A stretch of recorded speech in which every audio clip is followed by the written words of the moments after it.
Hi, we've got a new feature demonstration video here for you, and it is for the restoring version history from the AI tool content. So what we're looking at here is an output from our increasing student agency tool, and it all looks good, but let's say I want Beans to add more activities for number 4. So I go up here to request changes, I tell Beans to do that, I hit send.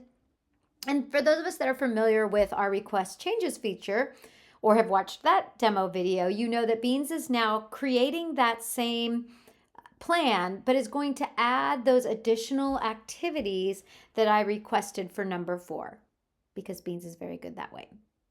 And here you can see now, instead of just the one activity, Beans included multiple activities so I could provide, additional ideas for student reflection.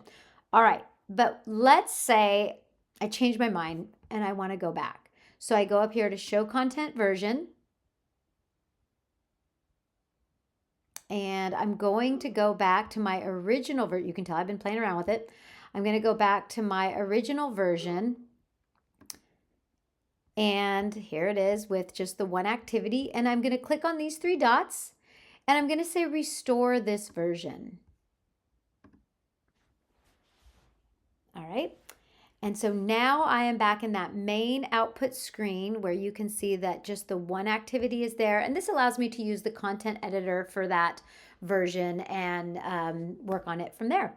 So that is how to restore your version history.